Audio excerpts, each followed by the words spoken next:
Estamos mais no começo de um Em Foco Podcast.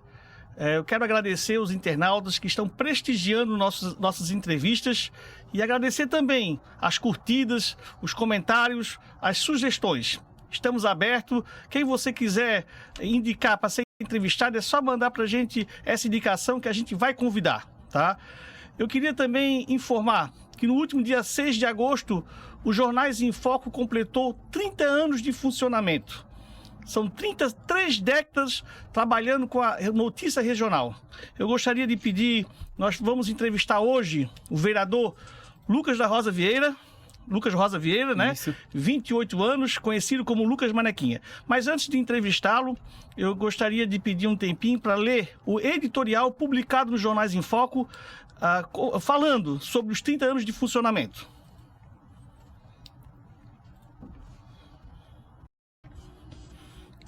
O jornal circulou na última sexta-feira, dia 4 de agosto, mas o aniversário foi dia 6 de agosto. Lembro como se fosse hoje da primeira distribuição do jornal Biguaçu em Foco, em 6 de agosto de 1993. No dia, com uma bicicleta de jornaleiro adquirida uma semana antes, percorri a maioria dos bairros urbanos pedalando e deixando jornais nos balcões do comércio local. Na época, o jornal era mensal, com 8 páginas apenas. Já em sua segunda edição, conseguimos expandir as notícias colocando reportagem dos municípios co-irmãos de Biguaçu, Antônio Carlos e Governador Celso Ramos. Aí fizemos uma edição de 12 páginas. E eu fui de ônibus, não dava para ir de bicicleta, levar os jornais nesses 2 municípios, deixando-os em órgãos públicos e nas empresas ao redor do centro dessas cidades. Em Ganchos, a distribuição de ônibus foi engraçada. Eu pedia para o motorista me aguardar um pouquinho para que eu saltasse, deixasse os jornais em algum balcão de um comércio local perto e retornasse ao ônibus, fazendo esse bate e volta em alguns pontos do município. Depois, já no 3º mês, tivemos sorte. Um empresário do Rio de Janeiro precisava de um telefone para a sua recém-aberta empresa em Biguaçu. Na época não existia celular e telefone convencional custava o olho da cara. A minha mãe tinha 2 e deu um deles para eu e meu irmão negociarmos com o Carioca a troca da linha de telefone com um carro marca Escort, com bastante tempo de uso. Depois disso ficou mais fácil. Aposentei a bicicleta precocemente e o jornal cresceu bastante, tanto no número de páginas, patrocinadores e reportagens, porque conseguimos nos deslocar mais visitando empresários e a comunidade para fazer as reportagens locais. Pela manhã, o Osias usava o carro para escrever matérias e tirar fotos, e à tarde eu usava o mesmo Escort para vender publicidades. No começo, o meu quarto era o escritório do jornal. Depois de 6 meses, usamos a garagem da casa. Depois de 1 ano, alugamos uma sala no centro de Biguaçu e depois só foi crescendo o espaço físico, assim como o número de colaboradores, que chegou a ser 35, entre vendedores, motoqueiros, jornalistas e diagramadores, quando o jornal, em 18 anos, imprimiu suas edições diariamente. Apesar do crescimento, o local de trabalho sempre foi familiar, conhecido pelo café servido pela dona Ivonildo, nossa mãe, querida e professora aposentada, que hoje tem 79 anos e mora em Tijucas. Por muito tempo, nossa mãe foi a revisora do jornal, sendo a última a sair da redação. No primeiro jornal, o meu saudoso irmão e editor Osias Alves Júnior retratava como seria a cara do impresso. Uma publicação sem papas na língua, questionando o poder público em suas ações e priorizando as notícias locais. Não tinha quem não lesse o jornal na comarca de Biguaçu na época, mesmo aceitando ou não sua linha editorial. Os maus políticos tinham aversão ao impresso, que tornou-se o elo de comunicação entre a população e os governantes. Muitos prêmios e reconhecimentos pela qualidade das reportagens de Osias se tornaram uma constante na redação do jornal. O homem se especializou na história do município, sua colonização e divulgação, através inclusive de livros de línguas faladas pelos antepassados da região. Já se foram 30 anos e as coisas mudaram. Hoje, com o advento da internet, o papel praticamente não existe. Hoje só circulamos de forma impressa às sextas-feiras e o meio digital é o que predomina. Nesse tempo, o Hoje Jornais em Foco quebrou paradigmas, circulando em 8 cidades da Grande Florianópolis, demonstrando que a notícia local é relevante e a primeira leitura de muitos que buscam se informar, deixando para trás muitos grupos grandes de comunicação. Passar pano quente em maus gestores e políticos corruptos não era o propósito do jornal, que sempre combateu o mau uso do dinheiro público. Por causa disso, foi processado e criticado pelos propineiros da ocasião, mas nada disso abalou o profissionalismo dos fundadores, que não se curvaram às pressões e sempre estamparam em suas páginas a realidade dos fatos, doa quem doer. Foram muitos erros e acertos. Nesse período, foram feitos legiões de amizades e também desafetos, mas a certeza de noticiar com qualidade as cidades onde circulava ficou evidenciada com um grande número de assinantes e anunciantes. Fica aqui o agradecimento. Hoje, o jornal mantém o Ibope alto e lançou recentemente o Em Foco Podcast, que entrevista as pessoas destaques da região. Infelizmente, o jornalista fundador não está mais entre nós, mas seu legado, que é a profissionalização da reportagem regional, ainda é o principal foco dos Jornais em Foco, que vem há mais de 30 anos. Luquinha, eu leio isso aqui e me emociono, né? De 30 anos de trabalho e muito triste, que eu não deixo de pensar no Osias um dia. Né? Ele, além de ser meu irmão, ele era um companheiro, um amigo e fazia parte, né? Já fazem 2 anos e 3 meses que ele faleceu devido ao Covid, mas estamos aqui levando adiante o legado dele, né? Mas vamos aqui a continuação da entrevista, agradecer os patrocinadores, o Restaurante Empório, a Construtora Murinho e a Litoral Parafusos, que estão sempre conosco aqui no Em Foco Podcast. Hoje vamos entrevistar o jovem vereador de primeiro mandato em Biguaçu, que já foi presidente da Câmara, inclusive, o Lucas Manequinha, conhecido como Lucas Manequinha, 28 anos. Lucas, antes de você contar um pouquinho da sua formação, eu sei que você também é esportista, por que Lucas Manequinha? Então, Décio, primeiro, obrigado pela oportunidade e antes de chegar nesse ponto, não poderia deixar de comentar a importância e a relevância do Jornal em Foco, né? JB em Foco, Jornais em Foco, hoje o podcast em Foco para a cidade de Biguaçu, principalmente para fortalecer essa comunicação entre a população, o empresariado, o fomento do comércio, o fomento do turismo. Com certeza muitas pessoas vieram para Biguaçu porque em algum momento, em algum determinado local, leram as reportagens de vocês, do seu irmão, né? Em memória, a gente sabe do carinho e quanto fala com o coração, nos transmite verdade e principalmente a gente nunca deve esquecer de onde a gente veio, contar essas histórias da bicicleta, do primeiro carro, da propagação do jornal de vocês. Eu acho que isso fortalece o vínculo de vocês com a cidade de Biguaçu, com a comarca, com a nossa história e principalmente com o respeito que vocês sempre tiveram, né, com o povo biguaçuense. Então, parabéns. Muito obrigado. A data 6 de agosto também é uma data muito importante, foi a data que eu nasci, né? Eu nasci em 95, então a gente comemora junto, né? Essa questão de felicidade, de nascimento, Parabéns. de propagação de uma empresa, eu acho que tem muito em comum, então parabenizo, né, você, né, em memória, obviamente, todo o carinho, o respeito que vocês tiveram ao longo desses anos com seu irmão na formação, a sua mãe, enfim, toda a família, então fique aqui o meu reconhecimento, meu carinho, minha admiração pelo jornal. Muito obrigado. E o Lucas, né, o Manequinha, ele vem justamente nesse elo familiar. Eu sempre, quando eu uso a tribuna, os espaços públicos, eu sempre faço questão de mostrar e valorizar de onde eu vim. E aí eu faço capoeira, né, desde meus 8 anos de idade, comecei criança no projeto de capoeira na escola, com o professor Cabrito, na época, e mestre Tuti, né, que estão na Biguaçu há bastante tempo. E quando a gente entra na capoeira, é comum a gente receber um apelido. E aí o meu pai, né, Manuel, o pessoal chama de Maneca, e carinhosamente me chamado de Manequinha, e ficou. E quando a gente veio para a campanha, a gente obviamente busca, além do trabalho, a estratégia política.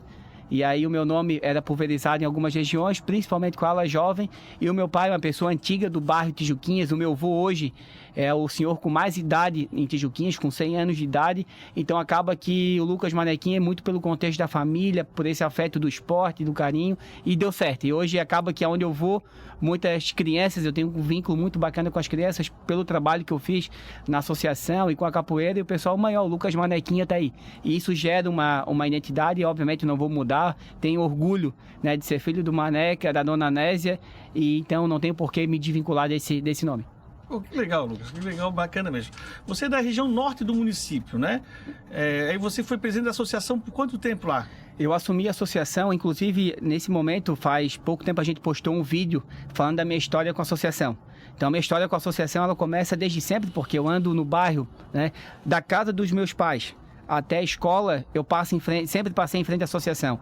Mas foi em 2016 que a gente assumiu o compromisso entre 4 amigos, né? Hoje a minha atual noiva, Ianca, o Juninho e a Sofia, meus parceiros, numa conversa lá na Zilda, a gente conversando, a gente passando, vendo aquele espaço abandonado, sem uso, enfim, um desperdício. A gente, não, peraí, a gente precisa botar nossa energia, nossa força de vontade e trazer as ações para a associação. Então, desde 2016, de forma ativa, eu realizo os trabalhos voluntários lá na associação, que acaba sendo hoje uma das associações mais empoderadas do município pelo trabalho que presta para aquela região e para toda a cidade de Biguaçu. Manaqui, você também teve muita experiência política, que você exerceu um cargo na Prefeitura Municipal de Governador Celso Ramos, né? Que o norte do município de Biguaçu já era a entrada do município de Governador Celso Ramos, já é popular Ganchos. E você trabalhou muito tempo lá. Lá você ganhou uma grande experiência, pelo que percebi. Com certeza, fiquei lá quase 8 anos, apenas me afastei ali no período de campanha para vir para Biguaçu, né, para concorrer à eleição, então fiquei lá desde 2013. Tive o privilégio, né, e a honra de trabalhar por 2 mandatos com o prefeito, ex-prefeito Juliano, que é um amigo pessoal do meu pai, e me fez o convite, acreditando no potencial, né? Enfim, viu de alguma forma um potencial na minha pessoa e me levou para trabalhar. E a política de governador Celso Ramos, eu sempre costumo dizer que ela é uma política acelerada, né? Lá o pessoal respira política, o pessoal respira futebol, o pessoal respira praia, mas a política acaba sendo, acho que hoje, a marca de governador Celso Ramos. Isso é bom, porque as pessoas começam a inteirar com o processo eleitoral e, obviamente, né, trabalhei lá, tenho orgulho disso, fiz amizades, amigos e, obviamente, muito do que eu sou hoje, né, reflete o trabalho e esses quase 8 anos que eu fiquei ocupando o cargo em governador Celso Ramos. É verdade, a política de governador Celso Ramos é atípica. Eu me lembro que o saudoso meu irmão, né, o editor do jornal Osias, escrevia o Teorema do Jacó. O Jacó já é falecido, foi um vereador em governador Celso Ramos. O Jacó dizia o seguinte: a oposição sempre vence a eleição em governador Celso Ramos, né? Dizia isso aí, né? E por incrível que pareça, poucos quebraram esse teorema dele, né? Eu acho que são 1 ou 2 eleições que foi... Teve uma eleição, eu acho que do Anísio e a do Juliano que se reelegeu e elegeu o sucessor. É aí que ficou na história da cidade. Mas no passado mesmo, nessa época que meu irmão trabalhou, o teorema do Jacó funcionava. Funcionava, é verdade. Então é interessante. Mas aí você veio do norte do município, né? E você teve uma votação surpreendente. Como primeira eleição, você teve mais de 900 votos, sendo que 600 e poucos votos foi só na região norte, né? Nessa região que você veio de lá. Quer dizer, você veio eleito já da região norte do município, que é uma região que não tem tantos votos, né? Que os votos se concentram aqui, são nos bairros Bom Viver, Janaína, Praia, Fundos e centro de Biguaçu. Então, muito interessante. Essa votação é quantos por cento? Eu não tenho noção. 600 votos é quantos por cento dessa votação no norte do município? Eu não cheguei a fazer essa conta, mas é bastante voto. Para ter noção, em Tijuquinhas, que foi a minha maior votação, a gente tem um colégio eleitoral de 1.000 e poucos votos, mas a gente disputou uma eleição na pandemia, então tiveram 600 votos válidos, e dos 600 votos válidos eu fiz 425. E na Cachoeira, que é o bairro, né, do lado, eu fiz 203 e também eu acho que teve ali no máximo 800, 700 votos válidos. Então você pode dizer que é o verdadeiro representante do norte do município. E tenho orgulho de dizer isso, e eu acho que eu faço jus ao meu mandato. Sempre que eu tenho oportunidade, eu falo que eu represento, obviamente, toda a cidade de Biguaçu, mas a população, aquelas pessoas que me deram confiança, eu me sinto na obrigação de dizer que eu sou representante do norte do município. Luquinhas, fica à vontade em falar um pouco da sua vereança, o que você fez, o que você propôs, né, alguma lei. Pode falar à vontade, eu vi que você trouxe um resumo aí do seu mandato, do que você botou em prática. Fica à vontade. Então, Décio, primeiro vou tentar buscar um pouco de como surgiu. Acho que muito do meu trabalho hoje na Câmara reflete de onde eu vim, como eu disse no início, do esporte, da capoeira, do trabalho na associação, da experiência em governador Celso Ramos. E eu tinha um compromisso, além com os meus eleitores, mas acima de tudo, com a minha pessoa. Porque hoje, isso eu tenho orgulho de dizer, enquanto eu andar de cabeça erguida, ou melhor, o dia que eu deixar de andar de cabeça erguida na minha comunidade, onde eu nasci, fui criado, que o meu avô mora lá, que meus pais moram lá, com certeza eu abandono a política. Porque eu entrei na política para fazer transformação e para fazer o bem. Então, foi com essa vontade, eu acho que a gente conseguiu fazer entre um grupo de amigos uma pré-campanha muito organizada. Eu acho que já no período de pré-campanha o meu nome já começou a circular, saí do anonimato e passei a ser conhecido. E obviamente, quando se revela na votação ali, uma votação expressiva, fui o 5º geral. E sendo do 5º vereador, né, e sendo dos 15 vereadores o mais jovem eleito, e já no segundo ano consegui, com o apoio dos meus companheiros na Câmara, assumir a Câmara de Vereadores, a presidência da Câmara. Então, meu mandato ele sempre foi muito voltado, participativo. Então, eu costumo, eu tenho junto ao meu gabinete, junto à minha equipe, eu tenho essa capacidade de me organizar, de fazer bem a parte de projeto, deliberação, o que é incumbência de um vereador, mas também eu não esqueço do lado social, de estar nas ruas, de estar conversando com as pessoas, que eu acho que às vezes é o que o político costuma deixar de lado, né? Frequentar os mesmos lugares que sempre frequentou. Então eu tomo esse cuidado. Então o mandato é um mandato participativo, reuniões, grupos de jovens, grupos da terceira idade, associações, igrejas, independente de ideologia ou de religião, me faço presente em todos os segmentos, porque eu acho que cabe o vereador andar em todos os meios, porque a gente acaba sendo representante do povo. Conseguimos, ao longo desses 2 anos e 7 meses, né, entramos em agosto, não conta 8 meses ainda, fazer um trabalho muito direcionado para a região norte. A gente, Odés, para ter noção, a creche municipal que a gente tem em Tijuquinhas e a creche municipal que a gente tem no Jardim Carolina, que são os bairros da região norte, foram construídas pelo governo MDB. Então, eu falo na tribuna, precisou o MDB voltar para fazer as devidas manutenções e acréscimos naquela região. Há pelo menos 6, 7 anos atrás, a contar de 2021 para trás, 6 anos, 7 anos, daria 8, né? 8, 9 anos agora, a creche Dona Lili, ela tinha ar-condicionado adquirido, porém não podia instalar porque não tinha a rede elétrica não tinha capacidade de suportar. Olha só. O teto caindo, reclamação que não tinha vaga, enfim, a educação de Biguaçu, ela ficou adormecida durante muito tempo. Isso, quem perde é as crianças e a cidade perde com isso. O IDEB no governo anterior era catastrófico. Era baixíssimo. Perfeito. Então, o que a gente priorizou? Quando a gente se elegeu junto ao prefeito Salmi, e obviamente fica mais fácil quando a gente trabalha no lado do prefeito, da administração, isso facilita, a gente distribuiu metas para a região norte do nosso município. E a gente dividiu, inclusive está aqui dividido, a gente tem as metas para São Miguel, as metas para Tijuquinhas, para Cachoeiras, Jardim Carolina, desde cima Estiva, e obviamente a gente tem as metas para os outros bairros, mas eu foquei nessas regiões por representar.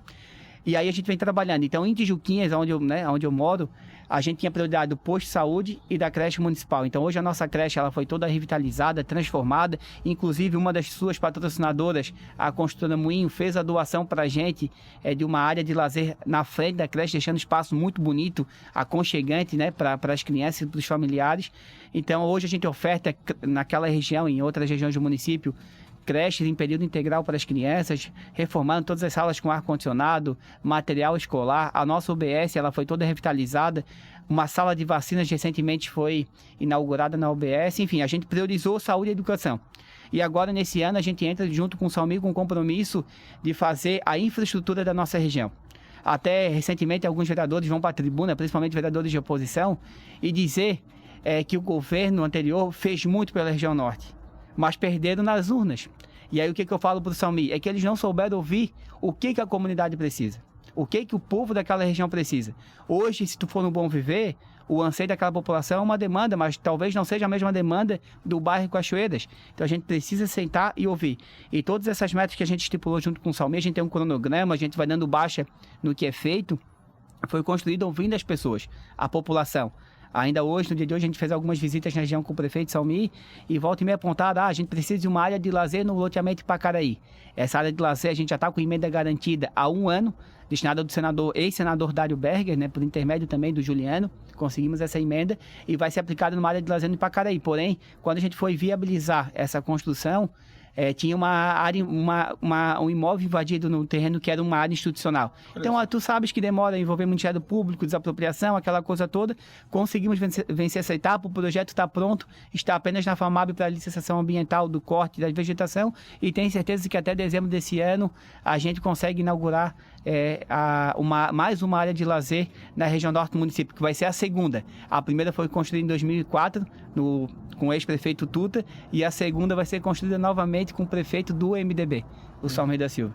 Então, junto a isso, a gente vem fazendo essa atuação na própria Câmara. Não sei se de forma específica o Décio acompanha, mas eu sempre tenho meu posicionamento, principalmente com as bandeiras da educação, do esporte, e obviamente as bandeiras do governo, que é o partido no qual eu defendo e faço, né, e tenho orgulho de defender um governo que trabalha para as pessoas, um governo transparente, que não vem para cá tentar tentar imputar outra imagem a não ser uma imagem de transparência, honestidade, que é o que o governo vem fazendo.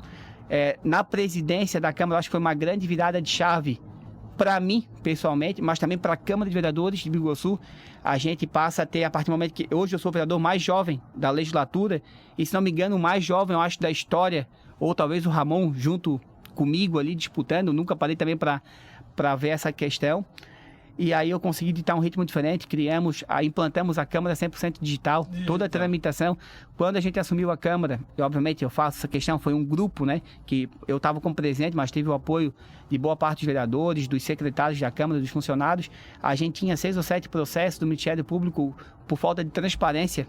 A gente arquivou todos, porque a gente botou lá, hoje a pauta da sessão da Câmara, ela é disposta antecipada para o município da cidade, porque a gente não tem que esconder a tramitação. É um espetáculo, Cada votação, o vereador Lucas foi contra do projeto tal, vai estar lá no site, foi a favor, vai estar lá no site. A gente formatou pareceres de comissão. Era uma vergonha na cidade de Biguaçu, os pareceres das comissões permanentes da Câmara, o parecer pego no corredor. Hoje a gente formatou, criamos uma estrutura e o parecer é fundamentado, formatado. Talvez muitas pessoas na cidade não tenham a compreensão do que é um parecer, do que é uma comissão. Mas por uma tramitação de um projeto, principalmente projetos de impacto, reforma administrativa, piso salarial de professor, enfim, esses projetos impacto para a cidade, ele, se não tiver um parecer correto, bem fundamentado, o Tribunal de Contas questiona, o Ministério Público questiona, e isso tudo é a morosidade do serviço público. Então, enquanto é bem feito, com rito, com processo, não tem questionamento, o processo anda mais rápido, o professor recebe o salário mais rápido e todo mundo ganha. Então, eu acho que a minha marca na Câmara, e principalmente enquanto presidente, foi a implantação da Câmara Digital. Criei também a Comissão da Pessoa com Deficiência do Idoso para trazer essas pautas, essas políticas públicas de ação afirmativa que eu defendo com bastante afinco lá na Câmara, tanto as pautas ligadas à cultura indígena, ao movimento negro, enfim, todas as pautas ligadas às ações afirmativas. Surdo-mudo que... Sim. Implantei também o intérprete de Libras na sessão, criei a comissão, criei o orçamento e implantei também o intérprete de Libras na sessão, possibilitando para o público surdo a capacidade de interagir com as demandas do Legislativo Municipal. Ô Marquinhos, mas eu achei muito interessante essa questão do 100% digital, né? Como eu estava lendo aqui o editorial do jornal sobre os 30 anos do Jornal Biguaçu, em foco, nós ficamos 18 anos fazendo jornal diário a papel. Então, eu me lembro, eu e o Osias, nós se revezávamos para botar o jornal no outro dia. Nós tínhamos que mandar para gráfico, o jornal tem que ser impresso às 10 horas, 11 horas ou meia-noite, era impresso. Então, à noite nós trabalhávamos, fechava a matéria. Então, eu ia para a Câmara anotar, pegava a sessão, pegava as pautas principais e corria para o escritório, no computador, para escrever a matéria do que foi falado na Câmara. Para poder amanhã o leitor receber o jornal quentinho, um papel com a informação, porque não tinha essa agilidade de hoje, que você ajudou a profissionalizar cada vez mais, né? Então, não precisava desse trabalho todo se tivesse na época dessa câmera digital. Ficou muito mais prático. Nós corríamos ali para poder informar. Tudo isso, Décio, eu volto a dizer, a gente vive o sistema político brasileiro, né, a forma que ele é organizado, existem as regras para que não existam corrupção e desvio da conduta.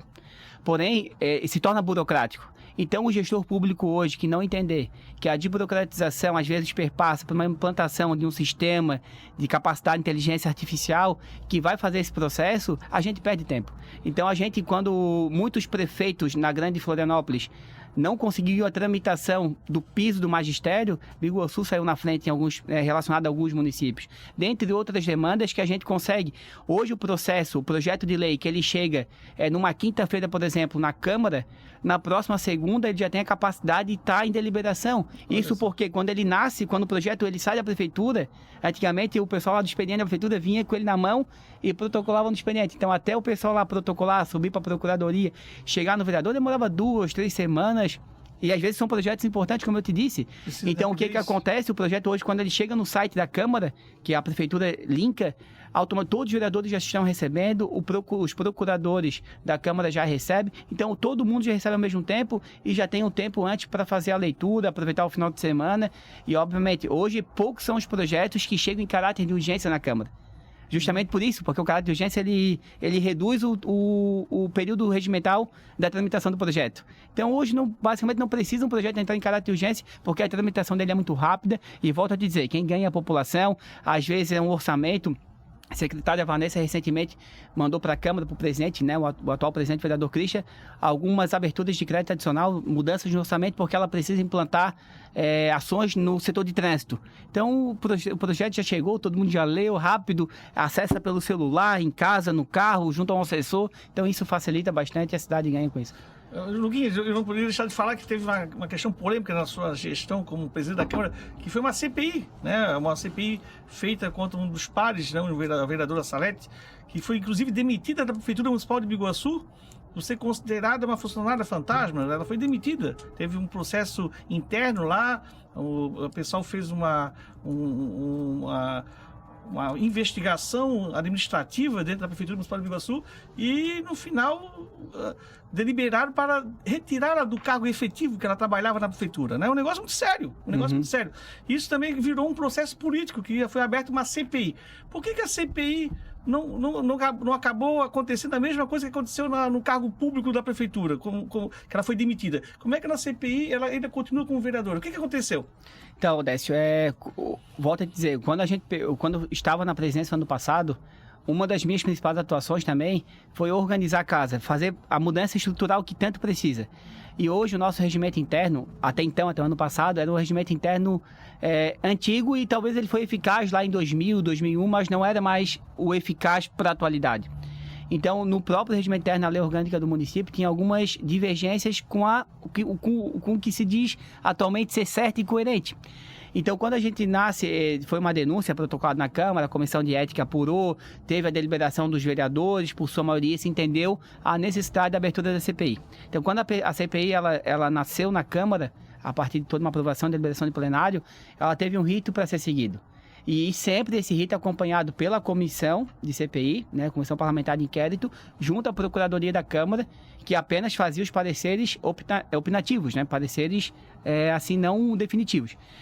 E aí a gente seguiu o regimento interno. E aí chegou no final do processo ali de cassação, veio uma dúvida, que era o recesso parlamentar do ano de 2021 para 2022. Sim. Aí a dúvida era o seguinte, porque não lembro qual o artigo, a fundamentação específica, mas dizia que todos os trabalhos parlamentares da Câmara deveriam ser suspensos no período de recesso. E aí, obviamente, eu puxei essa responsabilidade para mim, para os demais vereadores que fazem parte da comissão, e eu não tinha decisão e capacidade jurídica de definir aquilo ali. Fizemos um ofício e encaminhamos para a Procuradoria da Câmara. E a Procuradoria da Câmara, pelo entendimento de acordo com o regimento interno, entendeu necessário suspender naquele período. E aí foi, o erro que teve na cassação.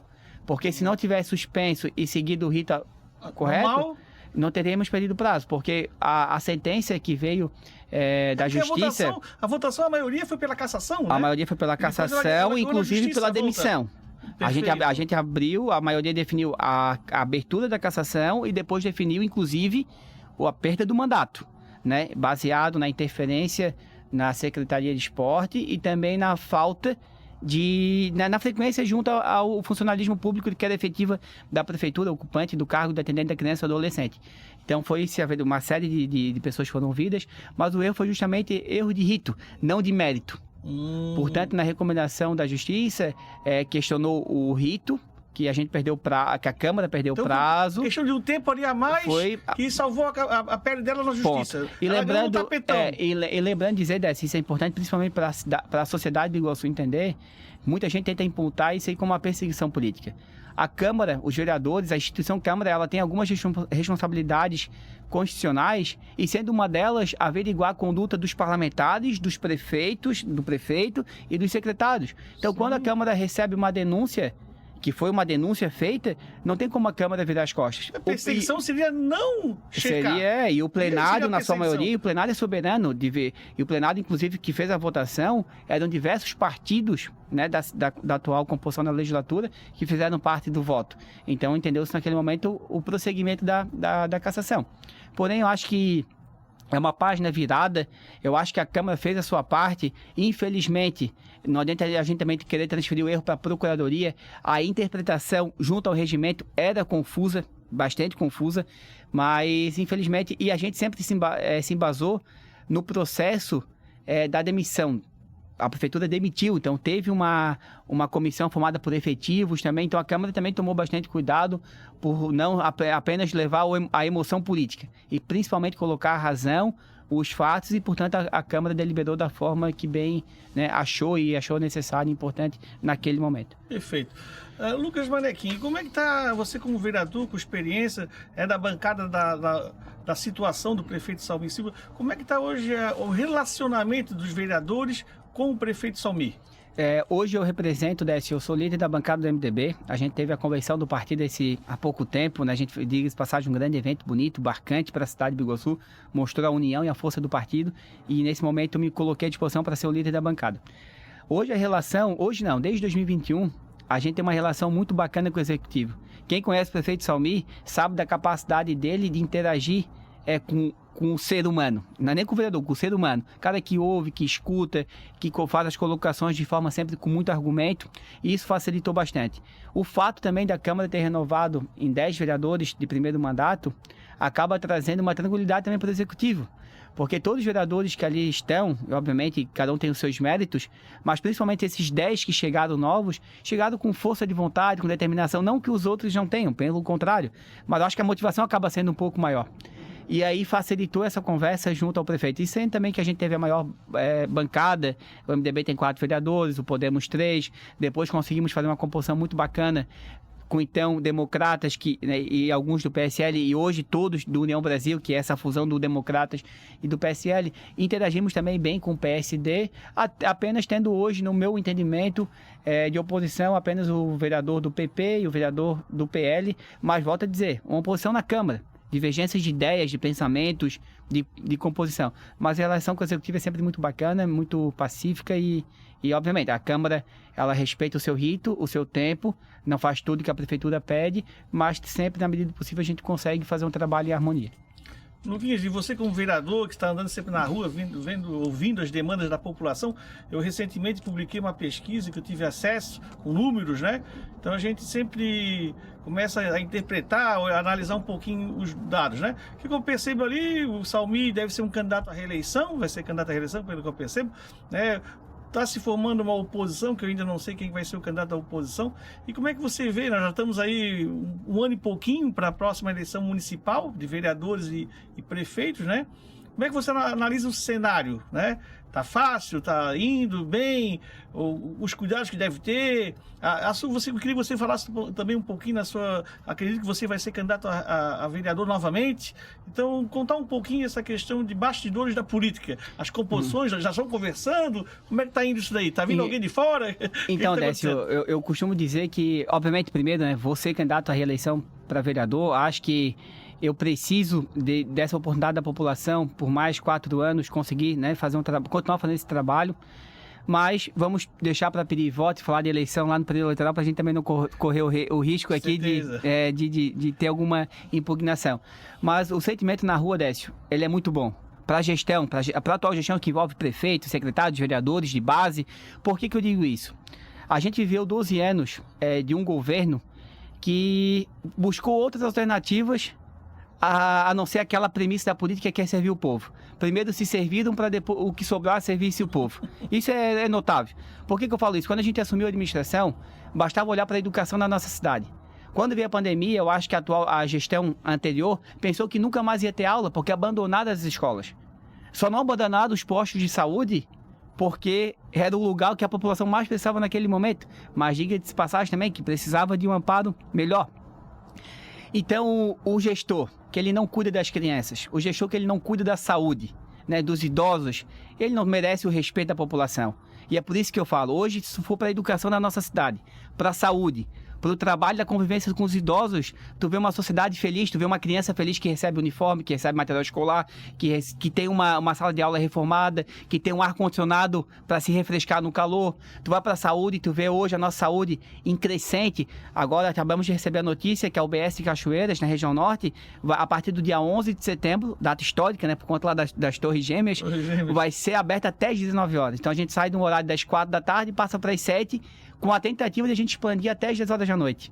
Então, a UBS Fundos vem, né, trabalhando até as 10 horas da noite, vai sair a Policlínica da região sul, aonde era a Policlínica, a Secretaria de Saúde, vai sair a UBS da Praia João Rosa.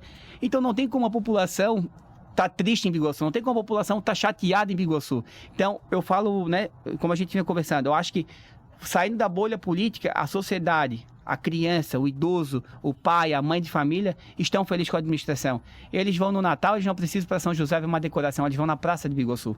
Tem uma decoração de Páscoa, eles não precisam para Pomerode, eles vão na Praça de Biguaçu. Biguaçu passa a ter nessa gestão, incorpora a cultura, valoriza a cidade. Porque a gente fala tanto em valorizar a cidade, mas muita gente sai de Biguaçu para ver os fogos em outros locais. Mas peraí, a gente tem que valorizar a nossa cidade. Nós temos que visitar o comércio local. Então, eu acho que hoje a relação que a gestão vem fazendo, tanto na Câmara quanto na Prefeitura, consegue cativar a população e, principalmente, passar que é um trabalho sério. Infelizmente, em 2021, se a cidade estivesse indo bem com a antiga gestão, a gente não precisava parar para reformar posto de saúde, educação, era só tocar. A gente poderia progredir com grandes obras que a gente precisa.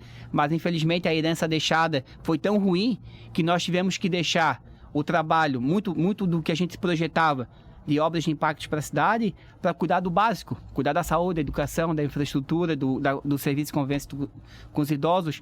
E agora eu acho que Biguaçu começa a ter a virada de chave. Por isso também eu acho que vai ser natural a reeleição do prefeito Salmi, né, dos vereadores, também de muitos vereadores, do vice-prefeito Alexandre, para que a gente continue fazendo esse trabalho de transformação, de fato, na vida das pessoas. Perfeito, Lucas Manequim. Nós estamos no fim do nosso Enfoque Podcast e eu queria deixar a palavra em aberto para você concluir a sua visita aqui, mais uma vez agradecer, né, a sua presença aqui. E parabenizar, né? Eu acompanhei bastante, principalmente essa questão da digitalização, da 100% digital da Câmara de Vereadores. Eu achei isso ali um programa histórico, né? Realmente, a gente que trabalha com informação e precisa de rapidez, de pegar a informação ali, foi muito bom. A gente pega, a gente consegue concluir, não precisa estar ligando para vereador, a gente pega tudo ali pelo site e recebe as informações rapidamente. Então, parabéns. Mas fica à vontade, Lucas, para fazer as suas considerações finais. Então, Décio, apenas também para voltar, fazer um pouco da minha... Falar um pouco da minha pessoa, né? Sou de Tijuquinhas, região norte do município, vereador do primeiro mandato, capoeirista, professor de capoeira, graduado, né, tendo esse reconhecimento pelo projeto de Capoeira na Escola, formado em Educação Física, pós-graduado em Gestão Pública. Quando defini, não, vou ser candidato a vereador, eu entendi que a política hoje ela precisa ser feita da experiência, né, do carinho com a população, mas também tem que ter a capacitação, porque isso ajuda para te entrar em determinados meios, debater projeto, fazer interpretação de leis. Então, a pós-graduação de gestão pública, principalmente, foi com esse foco, né, de me aperfeiçoar cada vez mais nesse segmento. Já estou visando aí para o futuro uma graduação em Direito, que eu acho que vai ser importante para me fortalecer bastante na questão de conhecimento e debate para o futuro. E é isso aí, o Lucas é uma pessoa que não esqueceu de onde veio, faz questão de frisar, né? Gosto de estar com os meus amigos, com os meus parceiros, gosto de brincar, gosto de aparecer em diversos locais da cidade para ocupar e para fazer essa ocupação mais de forma sadia, de ocupação de fato e representatividade política. Acho que preciso de uma reeleição para me testar politicamente, para ver se de fato o meu trabalho convence a sociedade biguaçuense. Estou disposto, com pique, com vontade, eu acho que talvez seja pela idade, 28 anos, de continuar trabalhando em prol da nossa cidade e, obviamente, pretendo, no futuro, respeitando os meus parceiros, também adentrar em outros espaços da política, mas isso é para frente. Eu acho que, por enquanto, é pé no chão, reafirmar meu trabalho enquanto vereador, cuidar da região norte do nosso município, para que, quem sabe, depois de uma reeleição, expandir meu trabalho para outras regiões de Biguaçu, para criar esse nome e essa musculatura política. Mas sigo lá na Câmara com meus companheiros firmes, atentos, comprometidos às pautas, principalmente do esporte, da cultura, da educação, mas obviamente sem esquecer do desenvolvimento da nossa cidade. Precisamos, né? Eu vivo hoje, desse modo, numa região que é a região norte do município, que ela precisa se desenvolver e a gente tem espaço para se desenvolver. Então estou atento e participando das reuniões do plano diretor, né, das reuniões do Código de Obras e Posturas da nossa cidade. Temos a alça de contorno cortando o bairro Estiva, temos o Mercado Livre na cidade vizinha Governador Celso Ramos, temos alguns empreendimentos sendo instalados naquela região, né, propositando assim, obviamente, renda e oportunidade de emprego para aquela população. Então sigo atento a todos os demandas da cidade. Hoje acho que estou preparado para continuar assumindo esse cargo, né, lá na Câmara, como eu venho fazendo, para que a cidade de Biguaçu cresça, prospere e, obviamente, que a gente colha bons frutos no futuro próximo. Mais uma vez, quero agradecer pela oportunidade. Eu acho que para a gente que hoje representa, né, que representa a população, é importante falar de Biguaçu, mas falar de Biguaçu dentro dos meios de comunicação da nossa cidade. Então, te parabenizo mais uma vez pelos 30 anos de jornal, te parabenizo também por ter a sensibilidade de inovar no meio de comunicação com podcast e, obviamente, para nós é muito importante os patrocinadores, né, que contribuem também com a mídia local. Isso é bastante importante porque Biguaçu só passa a ser conhecida se o povo que mora nela reconhece e tem orgulho da cidade. Então, parabéns pelo trabalho, muito obrigado pela oportunidade e seguimos aí firmes com esse propósito de cuidar da nossa cidade. Obrigado. Obrigado também.